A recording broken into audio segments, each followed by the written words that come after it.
શ્રીમદ ભગવદ્ ગીતામાં અર્જુન ભગવાન શ્રી કૃષ્ણને કહે છે કે તમે મને આ જગત વિશે કહ્યું, હવે આ જગતના લોકો વિશે કહો. આ જગતમાં કેવા લોકો છે? ભગવાન શ્રી કૃષ્ણ કહે છે કે આ જગતમાં બે પ્રકારના મનુષ્ય છે. એક તો દૈવી સંપદાવાળો મનુષ્ય અને બીજો આસુરી સંપદાવાળો મનુષ્ય. દૈવી સંપદા મોક્ષ તરફ લઈ જાય છે, મનુષ્યને મુક્તિ અપાવે છે, જ્યારે આસુરી સંપદા બંધનમાં નાખે છે. તું શોક ન કર, તું ચિંતા ન કર, તું દૈવી સંપદા વાળો છો. ભગવાન શ્રી કૃષ્ણ અર્જુનને કહે છે કે તું શોક ન કર, તું ચિંતા ન કર, તું દૈવી સંપદા વાળો છો. અને દૈવી સંપદા વાળો હોવાથી ચોક્કસપણે તારું કલ્યાણ થશે. અર્જુન ભગવાન શ્રી કૃષ્ણને કહે છે કે દૈવી સંપદા વાળો મનુષ્ય કોને કહેવાય? દૈવી સંપદા વાળા મનુષ્યના લક્ષણ શું છે? આસુરી સંપદા વાળો મનુષ્ય કોને કહેવાય? આસુરી સંપદા વાળા મનુષ્યના લક્ષણ શું છે? ભગવાન શ્રી કૃષ્ણ કહે છે, સાંભળ, દૈવી સંપદા વાળો મનુષ્ય કોને કહેવાય? જેને પરમાત્મામાં શ્રદ્ધા છે, જે પરમાત્માની ઉપાસના કરે છે,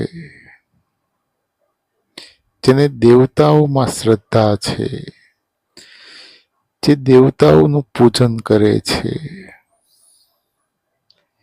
જેને ધર્મ ગ્રંથોમાં શ્રદ્ધા છે,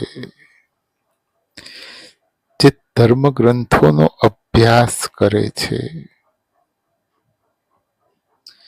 જેને વિદ્વાનોમાં શ્રદ્ધા છે, જે વિદ્વાનોનું પૂજન કરે છે, જેને પોતાના ગુરુમાં શ્રદ્ધા છે, જે પોતાના ગુરુનું પૂજન કરે છે, જે પોતાના ગુરુના ઉપદેશને ગ્રહણ કરે છે, જે નિરહંકારી છે, જેને કોઈ પણ વાતનું, કોઈ પણ વસ્તુનું અભિમાન નથી, જે નિરહંકારી છે, જે નિર્ભય છે, આવા મનુષ્યને દૈવી સંપદા વાળો મનુષ્ય સમજવો. હવે આસુરી સંપદા વાળા મનુષ્ય વિશે સાંભળ. ભગવાન શ્રી કૃષ્ણ અર્જુનને કહે છે કે જે મનુષ્ય જેને પરમાત્મામાં શ્રદ્ધા નથી, જે પરમાત્માનો તિરસ્કાર કરે છે, જેને દેવતાઓમાં શ્રદ્ધા નથી, જે દેવતાઓનો તિરસ્કાર કરે છે,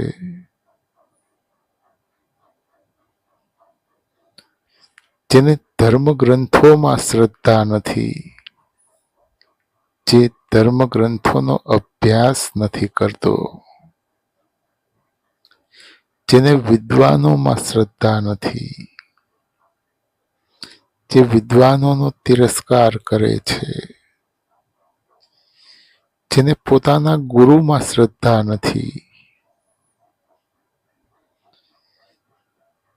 જે પોતાના ગુરુના ઉપદેશને ગ્રહણ નથી કરતો, જે અહંકારી છે,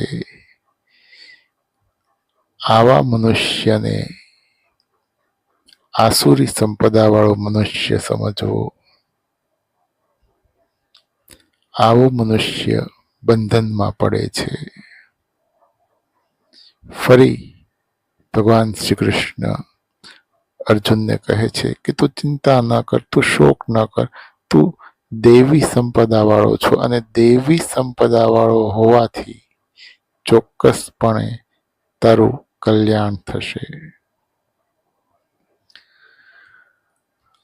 અર્જુન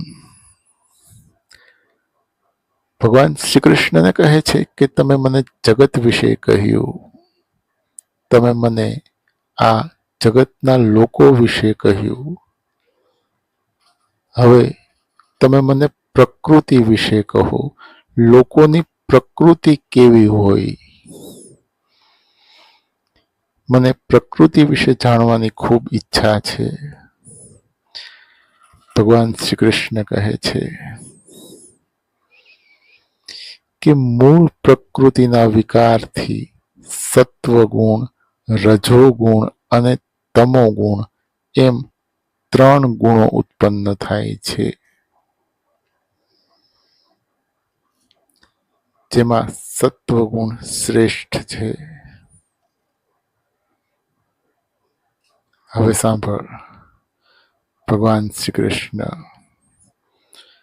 અર્જુનને કહે છે કે હવે સાંભળ, રજોગુણ અને તમોગુણ દબાતા સત્વગુણ પ્રબળ થાય છે.